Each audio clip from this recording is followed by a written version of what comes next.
Hello, my name is Darrell Kwao. Time for your business update. Various government infrastructure projects valued at $1.2 billion will soon get a major boost. This is because the African Trade Insurance Agency has launched its operations in the country with the aim to improve industrialization and debt sustainability efforts. The country became a full member of the agency in October last year with shareholding that was provided with financial support from the German government. In an interview at the media launch of the insurance scheme in Accra, Minister of Planning, Professor George Bafor, said the agency will be a strong partner for the country in terms of wooing investors. If you have an investment in Ghana or in Africa, somewhere in Africa, somebody comes in and he takes it over. It's appropriated without any it's confiscated without any compensation. So that is what really is behind the political risks that a lot of investors associated with Africa. But of course, these days it's minimal, even though investors still are scared about that. So that is a political risk. There are other risks associated with non-payments of whatever that the off-taker has to pay, they will not pay. And that is also another risk that hinders us from getting investors or getting investment monies coming into the country, Africa and Ghana. So the role of this institution, the ATI, is to take that risk away by guaranteeing, by ensuring the investor who is coming in here that, look here, if even there should be any political thing, we will pay your investment for you.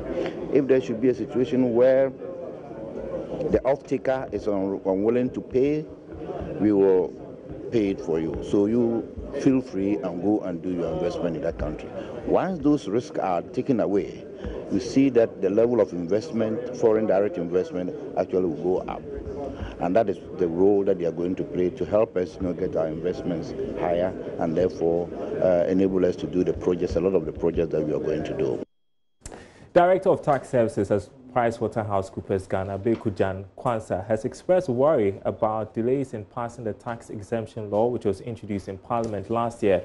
This follows government's inability to begin implementation of some tax exemptions given investors in the country.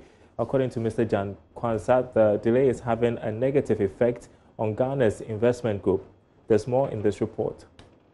The Ghana Tax Exemption Bill was introduced by government to give clarity to businesses in critical sectors of the economy that can be given tax holidays as a result of the operations. The bill, after several readings in Parliament, is yet to be passed, a situation that has been described as worrying. Speaking to Joy Business after a presentation on revenue mobilization at the Graphic Stanbic breakfast meeting, Jan Kwanzaa called on Parliament to either pass the bill or withdraw it. Question is, why has it still not been passed?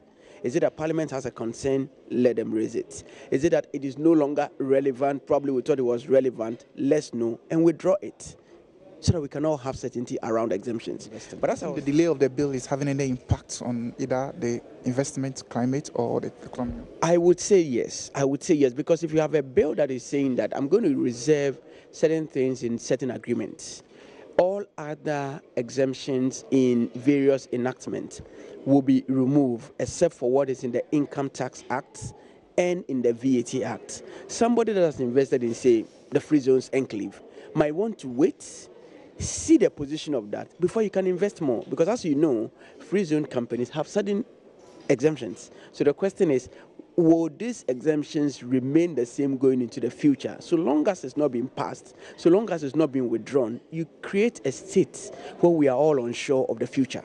So we need to move this conversation forward by asking ourselves, do we want it or we don't want it? On his part, former Chief Executive of the National Petroleum Authority, Alex Mould, believes more taxes can be derived from the oil and gas sector if government strictly monitors the operations of partners. One of the things that we can do better is to look at the various cost elements that the operators like Tullow and E&I put into the income statement of their financials. That could help us increase the amount of tax that we can get from them.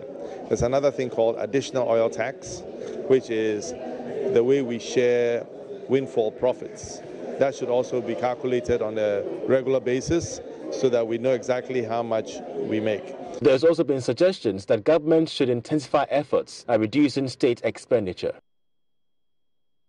And there's more business news in about 20 minutes. My name is Darryl Kwao. Sports continues on JoyNews today.